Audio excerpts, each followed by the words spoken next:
in Switzerland, all of the deals coming off of Comex, none of that's reported. Why would they want to tell us? Why haven't we told, let the gold at Fort Knox be audited? And they will. You will see gold. We will wake up and we will see gold at levels the world cannot believe, just like the head of the central bank. The bigger picture is much scarier than that. So I think we might have a recession coming. And as investors, we have to figure out what to do about that. And I think that, and with the amount of money that's in the world right now, the amount of credit that's out there, the amount of bad debt that's out there, precious metals are a very attractive conceptual investment. Anyone who says that silver is demonetized, basically is rubbing up against common law. Common law based on Roman law, money, if you like, without counterparty risks, gold, silver, and copper. I mean, it's as simple as that. In today's weekly recap, three financial experts, Alasdair, MacLeod, Andy Schectman, and John Rubino, discuss the recent macroeconomic news and share their insights on the future prices of gold and silver. We watched hours of footage to bring you the best clips so you don't have to. In today's show, Andy talks about the recent situation in the East versus West arbitrage, and Rubino and MacLeod highlight the increased risk of a major banking collapse as the BRICS master plan continues. Smash the subscribe button, turn on notifications, and check our description for full vid credits. Enjoy the episode. The backstory to this is really quite simple, and that is that the Saudis under Mohammed bin Salman basically kicked out the CIA. That was when he assumed power, basically. He locked up the CIA's operatives within the royal family, kicked them out. He realized that the Saudi's future is with Asia, not with America. So that tie had to be broken. Now, if the future is with Asia, then obviously, being in the Asian camp, they would be very sensitive to Russia's position. And Russia has made it absolutely clear in the various St. Petersburg economic forums since the sanctions were applied on Russia and her foreign exchange balance is frozen, that their property had been stolen, and no government with any sense would actually hold their balances in dollars or euros and get their gold into their own possession if it is, let us say, stored in London or New York or Paris or Switzerland even. So this was a message which was delivered to over 80 nations officially represented, 14,000 attendees from foreign countries back in the St. Petersburg Economic Forum in June 22. And the story has gone on from there. So really, I think that the message, the rumor, the story, whatever, that the Saudis have threatened to sell bonds is actually in accordance with what's happening anyway. I don't know whether they have actually said that. I haven't seen it. But there is no doubt that Mohammed bin Salman has moved away from America and the West because Saudi's main interests are now Asian. It's quite simple. It's India and China. And I mean, if you may recall, I think it was about 2 years ago when President Biden thought he ought to go and talk to the Saudis and persuade them to, if you like, increase their oil output. And I don't think he even got a meeting with Mohammed bin Salman. I mean, this was something which the Saudis just played down. I mean, they were polite, but basically piss off. And the next week, President Xi came in, and I mean, it was full ceremonial. It really was. Fighter jets flanking the presidential aircraft, and black chargers riding along by by President Xi's motorcade. The whole thing. Now that tells you exactly where Saudi's interests really lie. In fact, I had an inkling of this back in 2014 because I was speaking to a director of a Swiss refinery.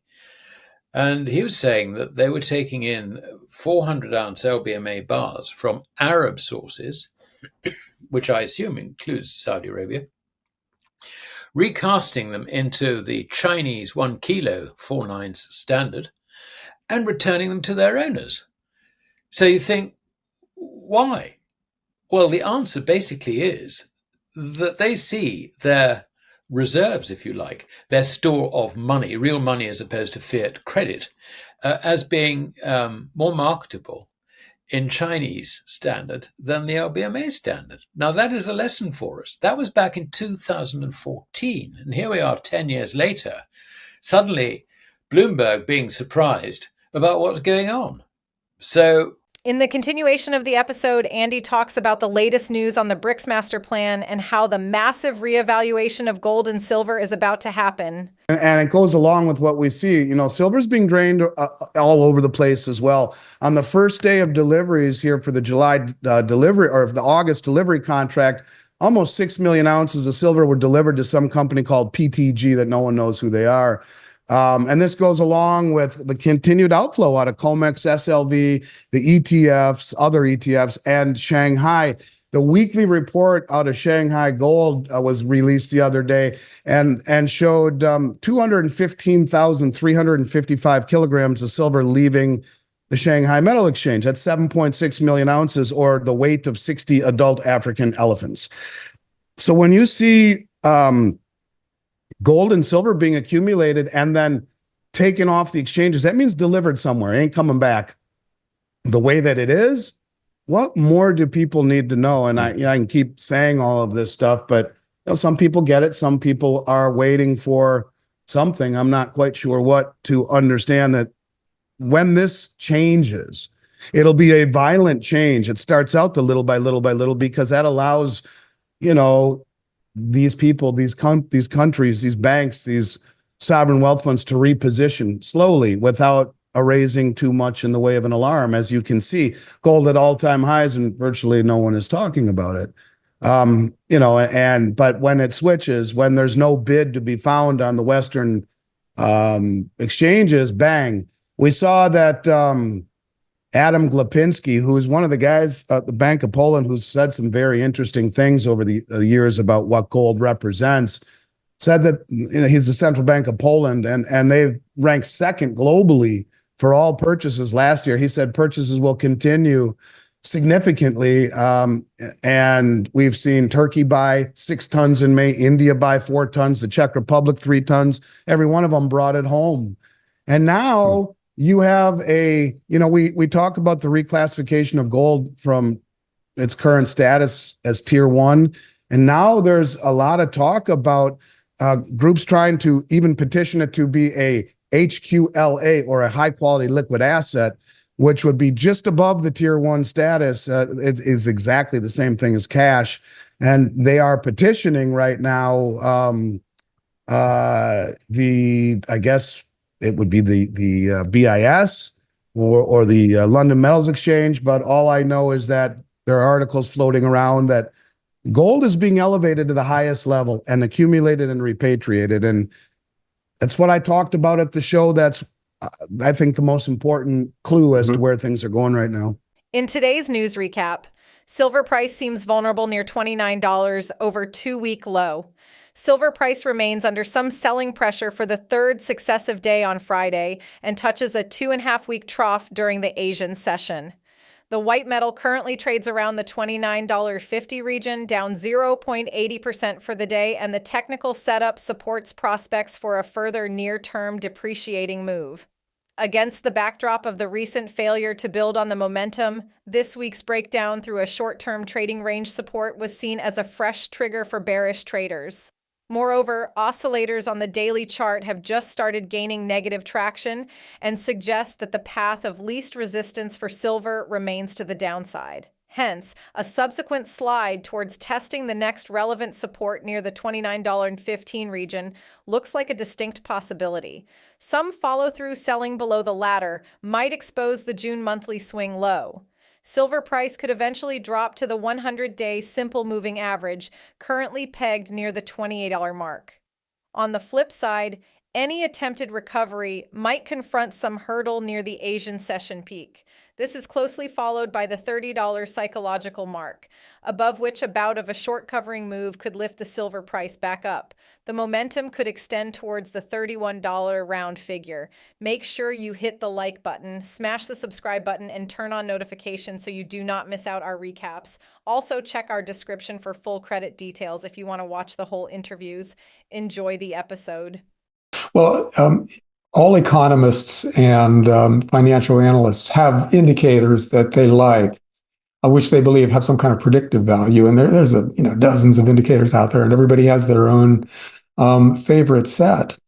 But right now, there's a gigantic number and a growing number of indicators that are pointing towards a recession. Now, the way this works, an indicator is some kind of financial data series, and you can graph it, and you see what it did before the recession of the 1980s and the recession of the 1990s. And if it does the same thing over and over again, and a recession ensues, then it's got predictive value. There are tons of stats out there today that are all pointing in that direction. They're all doing that thing that they did before the 1990s dot-com bubble burst or before the housing bubble burst in the 2000s. So you really got a nice choice of indicators all pointing in the same direction. And, the jobs market is one in the US where it's not nearly as healthy as it seems. And we're starting to lose full-time jobs, which you wouldn't be doing in an expansion. And all the real estate indicators now are pretty much terrifying. You look at commercial real estate, where the default rates on big office buildings are rising, and the occupancy rates on office buildings are falling, and defaults and delinquencies are spreading to things like apartment buildings, things like that. Well, if a lot of big pieces of real estate are going to be sold at losses in the coming year, which is what it means when there are defaults and falling occupancy rates, then somebody's got to take the losses, and it's going to be the banks. And the banks are then going to have to report losses on their own earnings statements, which will scare depositors away, which will cause the banks to have to sell even more depreciated real estate and other assets, and so on until you get a banking crisis. Well, the real estate indicators are all pointing towards something like that happening. And kind of same thing in housing, where you've got the average person no longer able to afford the average house. Housing affordability is a really reliable indicator. And when that happens, when people just can't afford to buy houses anymore, home sales dry up and home prices start to plunge. And we're seeing that now in housing, where home sales are just minuscule right now. There's a rising inventory of homes for sale, especially new homes for sale on the market. Prices have not yet come down, but as the inventory goes up, prices are going to have to start to fall in order to incent or to allow people to be able to buy houses again. So things like that. And, it goes on, but there are just so many indicators that all point in that same direction, that we're going to have a serious slowdown next year.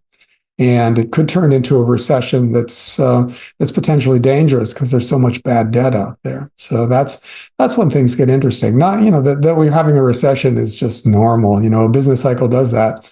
But when there's so much financial fragility in the marketplace and the global economy, when a recession happens, you risk lots of other things blowing up besides the things that caused the recession in the first place, and that leading to something much more serious than a garden variety inflation. We faced that in 2008, 2009, where the housing bubble burst. And if we were a healthy society back then, a little housing bubble burst would have been no real big deal. But there were so many bad derivatives out there, for instance, and stocks were wildly overvalued. And it was just the kind of environment where one thing can start knocking down other dominoes, and you get something like the Great Recession or something much more serious than the Great Recession. Well, we're back there again in that same place where there are all kinds of things that could go wrong and could just wipe out different sectors of the economy. And they're all kind of ready to happen. So we're looking for the catalyst, the one thing that starts the ball rolling. And then we see what the Fed does, and I suspect they'll panic on the monetary easing side. when this starts happening, because they see all these bad indicators out there and all these imbalanced industries that are kind of ready to go. So I think we'll see the recession happen, and then it gets interesting, because then the Fed's response will probably be what in normal times would seem overblown, but it'll be very big because they see the risks that are out there. What do you think of today's show? Do you agree with the experts? Is Andy spot on? Will Macleod be right at this time? Post in the comments section your honest opinion. Subscribe if you have yet not done so, and share this video with a gold bug, as more people need to know. Now check this video right here because you'll love it. I see you on the other side.